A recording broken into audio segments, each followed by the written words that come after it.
Bismillahirrahmanirrahim. Assalamualaikum warahmatullahi wabarakatuh. Salam sejahtera untuk kita semua.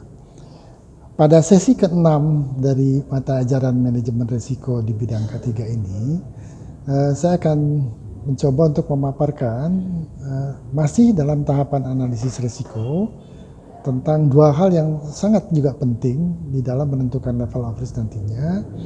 Yang pertama adalah tentang risk matrix, ya. Yang kedua adalah tentang alarm konsep, ya, alarm konsep. Jadi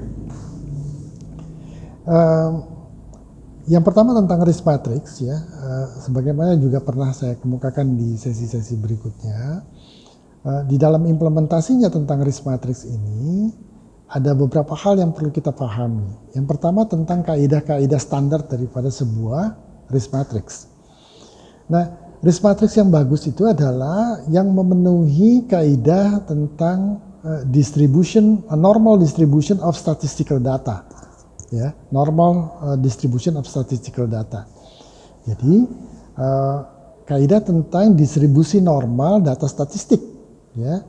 Jadi data statistik tentang kejadian-kejadian kecelakaan yang pernah terjadi, ya, itu juga dikumpulkan. Lalu kemudian, kita tahu kaidah distribusi normal ini adalah bahwa data itu masuk dalam normal distribution atau distribusi normal itu sesuai dengan kaidah statistiknya.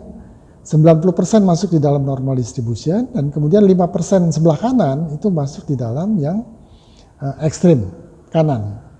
Ya, atau ya, kemudian yang di sebelah kirinya 5% itu juga termasuk yang ekstrim kiri. Nah, di dalam matriks dari manajemen risiko ini, maka kemudian itu akan bisa membagi area daripada level of risk, di mana mestinya yang masuk di dalam area dari level of risk yang tinggi atau high risk, ya, itu mestinya areanya cuma sekitar 5%. Yang 90% itu ada di medium risk, dan kemudian yang 5% berikutnya ada di area low risk. Nah, ini akan memperlihatkan bahwa memang orang safety atau HSE itu mestinya bermainnya adalah di medium risk ini, sehingga kewaspadaannya tetap terjaga, ya. Tetapi sering kita lihat juga ada risk matrix yang justru high risk-nya yang areanya itu besar. Nah, kalau ini terlihat bahwa organisasi atau perusahaan tersebut lebih cenderung safety-nya yang diperketat, ya.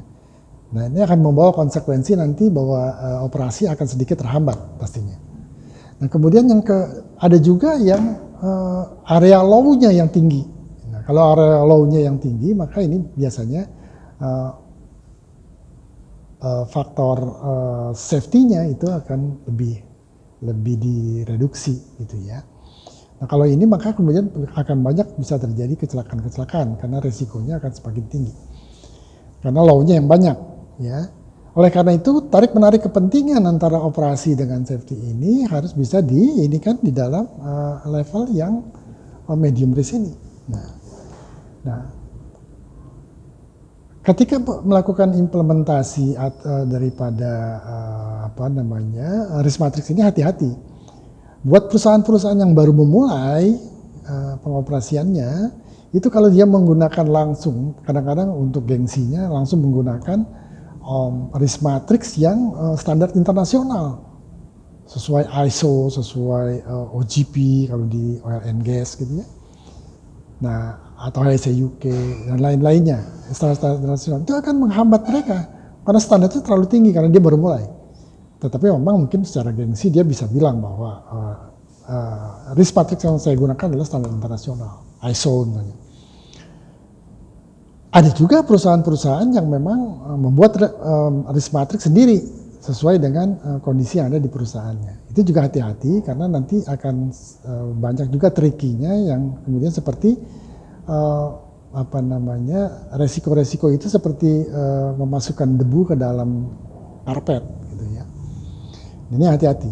Jadi ketika menentukan level of risk dengan menggunakan risk matrix betul-betul harus diperhatikan, ya, kaidah-kaidah daripada pembentukan atau penyusunan sebuah risk matrix. Nah, begitu level of risk sudah ditentukan, maka kemudian kita harus mengkonfirmasinya dengan alarm konsep, as low as reasonably practicable. Nah, apabila sudah dikonfirmasi dengan alarm, baru kemudian bisa keluar. Karena ketika alarm sudah masuk alarm itu biasa risk control sudah diperhatikan. Jadi level of risk dengan risk control ini akan menjadi penting. Bisa saja sebuah resiko berada pada level of risk yang tinggi, tetapi secara alarm dia masih tolerable. Misalnya apa? Misalnya fire.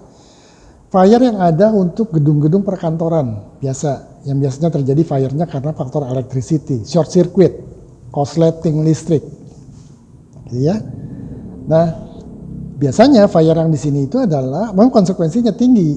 Nah, level of risk-nya pasti akan tinggi karena konsekuensi, tetapi probability-nya rendah, jarang terjadi, gitu. Nah, lalu kemudian kalau akan berbeda misalnya kalau fire untuk misalnya pengisian tangki kapal tangki ya, kapal tangki untuk yang membawa BBM misalnya yang melakukan pengisian dekat tangki timbun gitu misalnya. Nah, itu akan banyak terjadi ceceran-ceceran kebocoran.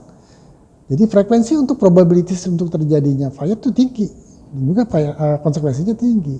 Nah, pada fire yang seperti ini tentu saja tingkat alarmnya sudah intolerable bukan tolerable, ya, sehingga harus segera diambil tindakan.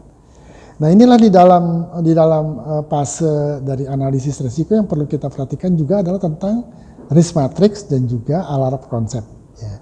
Saya perlu tekankan bahwa alarm matrix ya yang dibangun dari alarm konsep itu bukanlah untuk menentukan level of risk. Level of risk tetap ditentukan dengan menggunakan matriks standar, ya. Tapi kemudian ketika akan diambil tindakan pengendalian itu dikonfirmasi dengan alarm matriks. Mudah-mudahan penjelasan tentang risk matrix dan alarm konsep ini menjadi hal yang penting dan dapat dipahami dalam rangkaian mata ajaran manajemen risiko ini. Terima kasih atas perhatiannya. Wassalamualaikum warahmatullahi wabarakatuh.